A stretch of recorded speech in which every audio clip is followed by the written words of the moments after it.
So I want to start this video out by saying that I was not planning on making this video. I was fine with just letting a review out there and not dealing with it any further, but I put on a poll on Instagram and people seemed to really want me to rant, so that's what we're doing today.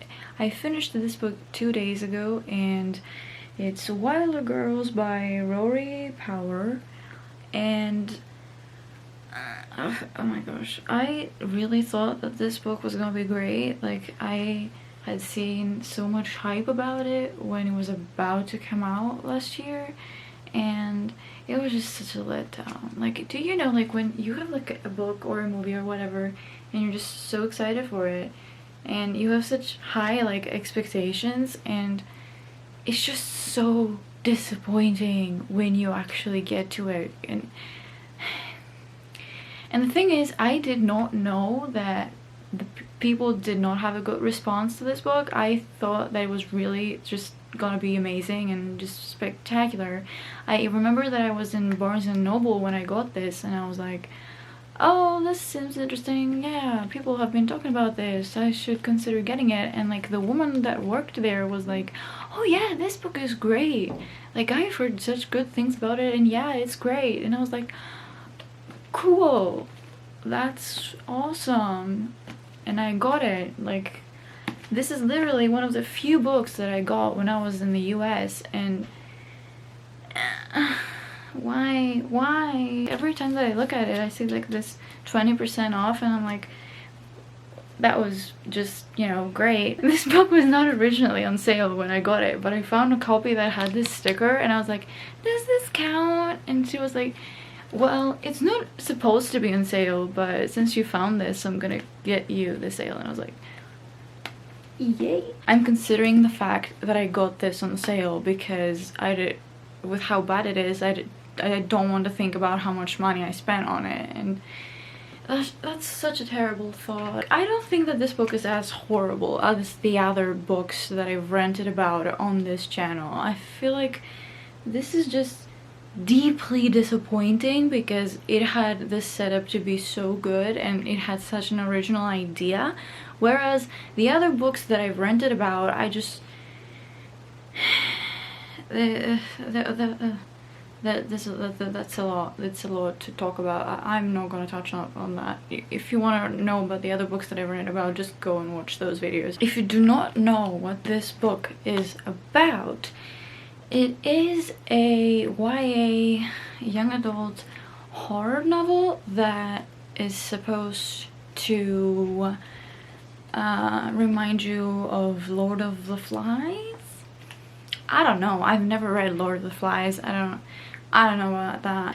It features some LGBTQA characters, and that's that. It's supposedly seen as feministic too. We will talk about that. The summary behind it is that there is this island where a school for girls is located, and this thing has happened where there's a disease and it has killed off like half the population of the school. Like, there's teachers dead, there's students that have died from it, and everyone that's still alive is somehow affected by it as well. And so this school is put under quarantine and they have to sort of survive on this in the school and not go out because, you know, the woods and all that sort of environment around the school is affected by this disease and has turned like nature and the animals into weird stuff. There's just so many strange things about how the book evolves and gets to these points that are supposedly in the synopsis that I don't see how it is the synopsis. But the synopsis also tells you that there's this girl, Hetty, and a girl named Byatt. One of them goes missing, so the other one has to go and look for her. It also tells you that in the synopsis. As you understand, I read this because it's about a quarantined school, and we are right now in quarantine, and I was like,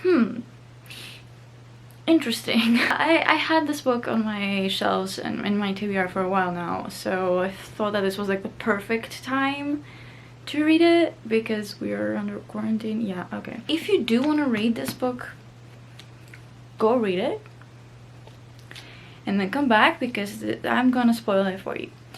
I'm gonna jump into spoilers because there's no way that I can just, you know, tell you about all these flaws and the issues I had with it without spoiling you. So I give this book 2 stars, and if you just want like a short and sweet review about it, go and read my Goodreads review. I basically put on like the main points of my opinion about it in that review. So if you don't want to like see this video, because it's probably gonna be long, all my rants end up being like 30 minutes and up, so if you don't want to watch this and you get bored, you can just go and read my review on Goodreads. I'll have my Goodreads in the description box below. So let's fucking start with the characters and the protagonists, because like I said, I don't get how the synopsis is this, because Byatt goes missing in like the middle of the fucking book. Like, I kept being like, what the fuck? Like, this does not seem very long, so why isn't this happening? Why isn't the thing that's supposed to be the description and like the summary to prepare you for reading it, why isn't this happening yet? Why am I almost at like page, I don't know, like 150, 200, and this has not happened yet? Like, I don't get it. The way that the element of horror was put in this book was so not scary. Like, there was just some moments of body horror, disgusting descriptions, and that was it. Like, is that supposed to be horror? I've never read a YA horror book before, and it's really a genre that I want to start reading, and this was just like so disappointing in that aspect too, because like I did not get scared by this at all. Supposedly this book was 2 POVs, Hetty and Byatt, and I was like, I thought that when Byatt went missing, we were gonna have the entire rest of the book from her perspective, and oh boy, that's not what happened at all. It just kept switching and switching until it just stopped and we only had Hetty, and I was like, why would you even... It's just so lazy. It's such a lazy thing to fucking do. Oh, I fucking hated that. Like, I couldn't even fucking read it at some point. I was like, I don't want it. I don't want it. I want you to fucking do something with this, and I want you to incorporate it in Hetty's point of view. I want Hetty to find out about this. I want everyone to find out about this. I want like fucking development. Why would you just present this as something in just a one chapter switch up of a POV? Like, I just loves this girl Byatt so much that she wants to go and find her, break the quarantine after she goes missing, fucking make a mess out of everything and put everyone in danger for her. And you tell me that's not... And you tell me that that's not the relationship in this book? That's not the... You tell me that's not the romance? A selling point for this book was the woman loving woman relationship, and holy shit, like, I did not expect to be so fucking annoyed by how that was done. I rarely ever see this. I rarely ever see that in YA and just in the books that I read, so I was really excited about that. And you're making this fucking selling point just a fucking irrelevant romance that comes out of the blue for no fucking reason? You are fucking kidding me. You are fucking kidding me. Like, you had this great setup between Hetty and Bayet, and you just did nothing with it. Like, that's just fucking ridiculous. Like, I can't fucking accept it. Like, I could not believe that it was so irrelevant. When I started reading it, I was so sure that by the end of the book, Hetty and Bayet would be together, or something would happen between them, or just some sort of conflict would exist. But this bitch Reese is out here being like, yeah, I'm so pretty, fucking hell, what a problem. Like, oh my god, my mutation is the fact that I have a dragon claw and my hair is shiny. What the fuck? Are you fucking kidding me? Hetty has this mutation where she has one fucking eye and something is growing behind her eyelid. Bayet has a fucking second spine out of her body, and you have golden hair that glows and a dragon's claw. Bullshit. This is so fucking self-centered and so fucking I have been through some shit. I want my family, and I want to get to my house, and like I want my dad, and oh my god, that scene with her dad, like fuck off. Like, it was such a fucking disaster. I couldn't deal with her character at all. Like, I did not like her existence one bit. I do not think she helped the book at all. I do not think that she did anything but be there for the sake of a woman loving woman relationship, and it's so fucking dumb. There's no worse way to put a LGBTQA whatever relationship in a book rather than just to have it there and say that it's there. It's the worst thing you can do with it, I swear to god. We know early on that Reese is Hetty's crush, and I was like, this is gonna be, I kept having like ideas that would make this book better, right? I kept thinking that this would be so greatly written. Like, I had this idea, right, that she has this crush, and because her best friend will go missing, she will be like, crush, what is that? I need to save my fucking best friend. And on the way to save her and realizing that she doesn't want to leave without her, maybe she realizes that she actually loved her more than she thought. And that would have been amazing. And like, can you just imagine like their reunion when they found each other, and it would be just so fucking emotional and cute and just amazing, and would actually serve some fucking purpose in this fucking plot. Or something that could have been so interesting as well would have been if Reese liked Bayet.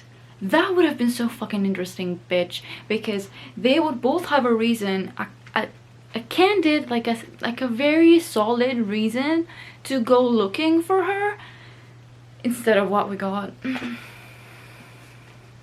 It would have created such great conflict between Reese and Hetty, like Hetty having to accept that her crush likes her best friend, and it would be so cool. It could have been so much better. I just cannot.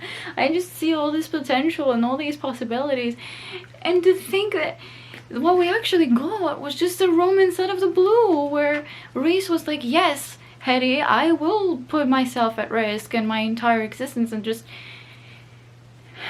risk getting everyone killed because you want to save your best friend.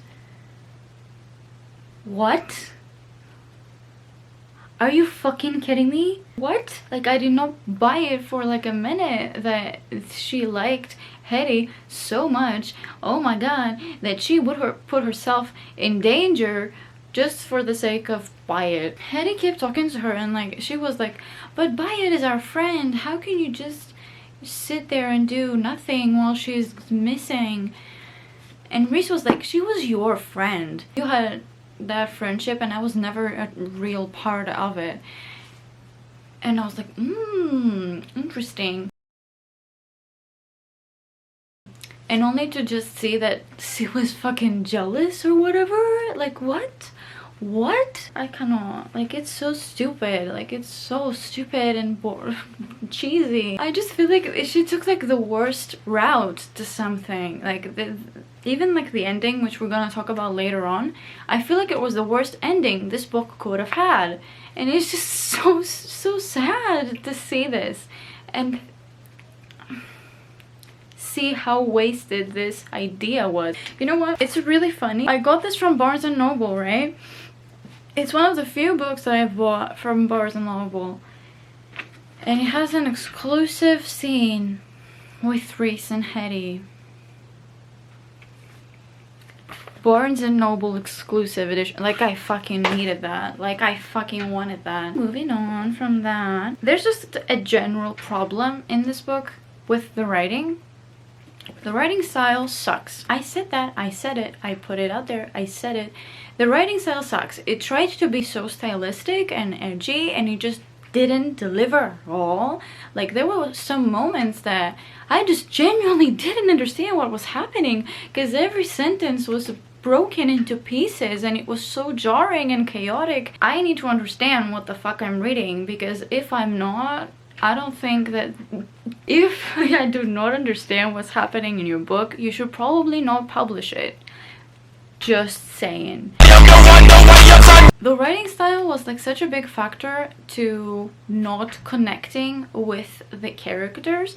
Like, I tried so hard to emotionally connect with both Hetty and Bayet, and I just couldn't. Each time that I tried to get into that mindset and feel the character, it went out of it. Like, it jumped out of that scene. Like, the writing pulled me out so much. So even when like Bayet was dying, I did not feel anything, and I was like, oh my god, really? Okay then. I don't know about that. Where is the plot? Where is it? Like, I know that there's a plot in here, but like, is it really? So bored while I was reading it, and I was like, I kept expecting something to show up and make things go quicker and just make things happen faster, and I just didn't get that. Like, the pacing of this book was so fucking slow. It made the book read like a documentary. I was not like on the edge of my seat. I was not like excited about what I was reading. I am not a person that enjoys sort of diary written books. I said it when I read Aristotle and Dante. I need a balance. I need a balance between characters and plot. If it's only character driven and the plot is like something in the background, I cannot. I feel like it's such a given that I'm not gonna like it if this is a trait of a book. So I feel like if you don't like character driven books, and if you prefer plot driven or the balance in between, you are not gonna like this book. I think I can guarantee that. Like, really sad, because it had such a good potential to be so like action heavy, because we had so much like mystery around the tox and what it was and why this disease appeared, and like what was like the secrets behind everything. Like, at some point I even thought that maybe the tox wasn't even there, and they just fucking somehow injected these girls with this disease, or they put them in this on purpose because they wanted to have an experiment. In the end of the book, when there's supposedly some action finally happening, and when I say the end of the book, I literally mean the end of the book, we found out that there's just something on that island that makes crabs blue if their lungs are broken, and makes flowers different, and this thing that exists in the nature went somehow into these girls' bodies because the temperature is rising. Oh my god, it was so stupid. I literally thought they wanted to experiment with something new on these girls, and they were like the perfect experiment. Like, I had this whole fucking conspiracy behind this, and it just turns out that it was fucking climate change. I am not saying that climate change is not important, but are you seriously using climate change as the big reveal behind the talks? And if you are, you could have done it better. I feel like if someone that was more experienced, because this is a debut novel, had written this idea of like climate change in the future making some sort of weird mutations on humans, they could have sold it. They could have literally done it, and I would have been like, oh my god, amazing. And here I'm just like, really? That's what we went with? Really? Well, okay then. I still don't know so many things. Like, there were some abandoned plot lines, like the fact that Mona said, wouldn't you keep it? Like, if you could, wouldn't you keep this mutation? If she had the choice to not be mutated or to be, she would have chosen to be. And I thought that was literally something about the like conspiracy behind this, because Mona had been in the laboratories before she was sent back to the school, and I thought that when they took her, they told her that they're seeing, like, that maybe they're studying this disease to make people with superpowers, to make people like more evolved. And then, no, it's just fucking climate change. There were so many ways that you could end this and leave a lasting impression on the reader. I feel like a perfect ending would have been if they woke up and they were like at the laboratory. They would have been in there because they couldn't just leave them with the ability to just be free and have their own sort of hierarchy in the school and survive on their own. They needed to fully control them, so they took them in the laboratories to just continue the experiments there. And it just would have been like a fucking nightmare for them. Like, it would have been crazy ending, and I honestly would have loved that. I honestly think that would have saved the book for me a lot. There was like so many ways that you could end this, and another way would have been to, like, I don't know, like, buy it and see that she took out the worm that supposedly was the talks, and see that she's alive and okay again. Like, the hopeful ending, that see that this thing exists in them and has turned them into this, and somehow try and find a way to get it out without hurting themselves. With, like, they could have teamed up with a doctor, and they could have kept up some sort of pretense in the laboratories. They could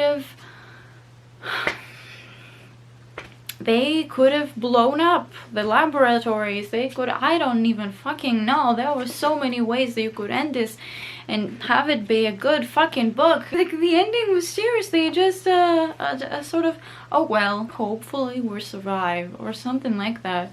Like, there was no fucking conclusion. There was no fucking resolve. It wasn't hopeful, it wasn't optimistic, it wasn't pessimistic, it was just nothing. It was just emotionless and an empty ending. Like, it was just like this book stopped. Like, she didn't want to write anymore, she didn't have the mood for it, so she just stopped writing. She put on a period and just stopped writing. I have not had enough of talking about this, so I'm gonna talk about it again. There's a scene, there's a passage where it's pretty early on in the book, where I was still hoping in my little head and brain that the romance would have been actually really interesting. I'm a fucking clown. The night Byatt finishes the stitches over my eye, and afterwards I can't sleep. I stare up at the bottom of Reese's bunk to where Byatt carved her initials over and over. BW, BW, BW. She does that everywhere, on the bunk, on her desk, in every class we've had, on the trees in the grove by the water. Markin racks her as hers, and sometimes I think that if she asked, I'll let her do the same to me. You would let someone carve their initials on your body to mark you as theirs. No homo though. I don't know about that. I don't know about that, honey. Just the way that Hetty justifies racist behavior all the damn fucking time is so fucking annoying. Like, are you fucking kidding me? Like, this bitch is just going around with her fucking dragon claw, and she's just like, oh, let me just take this food, it's mine now, because I'm the fucking strongest with my dragon claw. How many times have I said fucking in this video? I don't even fucking know. Racist behavior is just so unjustified. Hetty only justifies it because she's her crush. When they left to find Bayet, it was just so fucking stupid. Like, she was like, Reese was like, yeah, but do you want to find her because she's your girlfriend? Or is it because you're best friends? Come on now, be honest. And I'm like, bitch, this girl who's supposed to be your friend is maybe question mark dead, and all you can think about is the fact that she might have been your crush's girlfriend. What are we doing? What are we doing?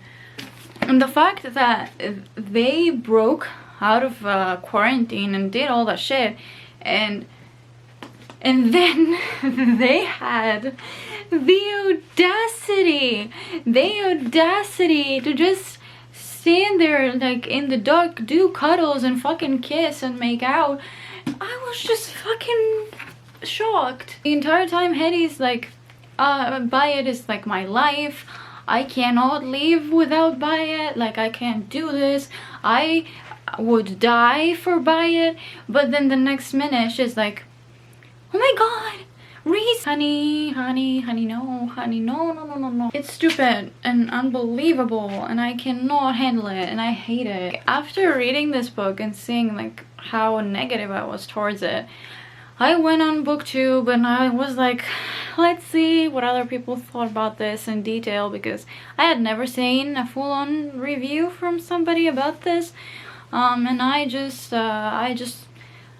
like, when it was coming out and people hadn't read it, I was like, oh, people say like all these things, people are excited about it, it's gonna be great. I saw that not many people like think this is amazing. I think most of the reviews that I saw were disappointed reviews, so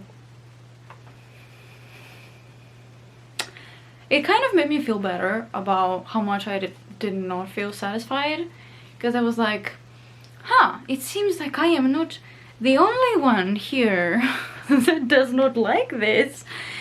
Interesting turn of events. I kind of appreciated some of the symbolism behind the mutations. I tried to read like a few things about the author writing the book and what she considered things to represent, and she sort of had this idea in her head that if girls are, you know, not that pretty with all these mutations, they can still feel empowered, which was an interesting concept, but I feel like was never explored. Oh, I forgot to talk about the feminism in this, because because literally there isn't. Like, there's no feminism here. Like, there's no feminism here anywhere, I swear to god. Like, where is it? Can you inform me where the feminism is? You know, when people say, oh, this book is so feministic, this book is a feministic version of Lord of the Flies. Where was the feminism? Was it the fact that there's only women in this? Something is not clicking for me, honey. The girls in general in the school, they do not get on. Like, everyone is mad and crazy about rations. Just what generally being in quarantine does to you when you're just in an enclosed space with so many people and you cannot go out and you just have to stay there like caged. So I don't see the feminism here anywhere. So that's that. Thank you for watching this video. If you agree with any of the points that I made in this book, I would love to hear it on the comments below with your opinion on it. And if you loved this book, I still want to see if I changed your opinion on anything about it, or you could explain something to me further that I might have not caught on when I was reading it. I generally would have loved to see what you think about this book if you haven't read it and you just saw this rant. Thank you for watching. I would love it if you could subscribe to my channel. If you liked this video, like it please, and I will see you all in the next video. I have many interesting and fun ideas for the future. Have a good rest of your day. Have a good night. Bye guys.